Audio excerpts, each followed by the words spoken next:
ole hei ti hianin nirmahal tlo turin Agartala tangin katlan le vanga nirmahal hi Agartala tang hian kilometer somnga pathuma hla nia a hlavang vang via wani chuan hei tuna hian kan han thling chi alonga kan han chuang ha ro propa hei kabula ka thian pa genius hian ni khat tok mai ka tan hun pe in ti hianin ka kalchak me amin shuaya kan pia sonin silchar lama thian te an local ve boka han ni po hian phur via wa nung lam mi te hi chu ka se to lem lo wani thian long hian kan kal ngal wang long chuan man hi to via me a in kar lo chi to ang renga a in kar chi tom do mangani hi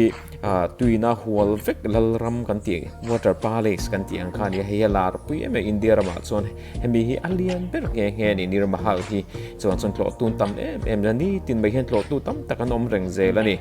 ti hianin hei tui tlem line kan han kal lo zo ka tui tam lai chun se hetiang lai kan om na mun te tui na khat vek thina so ti lai kan mu step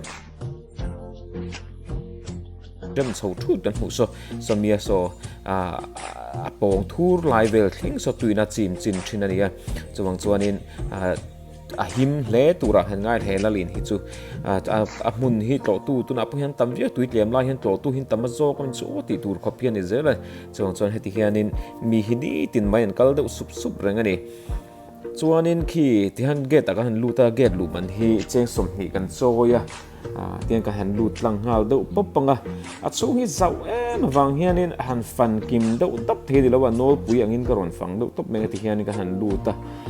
chunga hian garden nuam me huan nuam me lo in tran hal top me an lo pai na nuam the ang der tura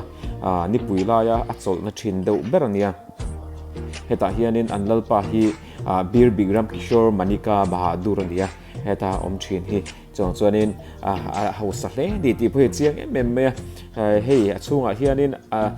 a chia hlo te om na turum sang mai hebi huan en kol tur le a in en kol tur le sipai te om na tur ka mun sang a hianin pindan hi om do thuat ho boka hei kan mu thiang hian chunga hianin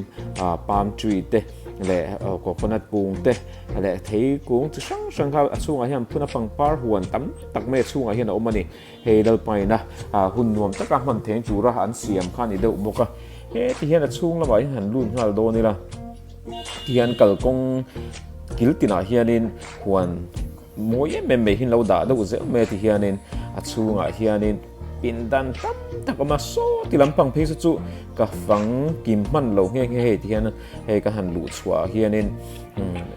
aton tira hianin lam tual lo om hal top me ti hianin hey dance room ania ta hianin ballroom te pon ti thei lam tual an deuh berang chu lalpai na amiti tlainan le nuam man tol nan di deuh berang chu hemi palei si chu tian pindan sang mai hi tam viau mai pindang sang a hianin a chung hi fai tak en kol deuh zelania lalpai na du to ka nuam tol thein tura an siam an deuh berang chu hey amusement room in here na te le lalpa a chua ru a du na chua ru turin tian a ru ka chua thein tur long te a noi lama khon om deuh vek chung lama khianin on zon wan tak om bang ni tiam pon lama han chuak leila he hilalpa tuan len na tilan hu lalli na anuam tol na khan ti to khata hianin garden nuam em mai pon lama in da siam zuya ti hianin enge tui fountain kan ti ang te alaya tak mai sonan hunga so tampanga kan da fan do lama po son fan tur tam tak do ma ti hian ke phei chung tla hi nuam ka til tu ka ti hian nei kan leng kual na sa ta phei chung ka let kual na sa velani tui hi ta hianin alai ta kain dania so ti lampang so ting lai tlang lampang le lam kan mu thei lama son ti son dal in khat in phan phei deuh tupa amaro chu ka fang vek to lem lawa hei tu na ka kal na hi he lampang aban le lam ti la ta hianin lalpa sipai hawina lalpa an ven na ti deuh meng pon lam tanga do tu ten omani vei kha chuan heting lai tang hianin sipai ho hianin lo veng khat do na ti hianin an ti thaim emani video hi a sei hi ka hlau thin tu ka kat na sa thin tu ka amar chu ti kha chuanin in muthiam thoin kan ringa Agartala kaltan le Tripura kaltan kha chuanin he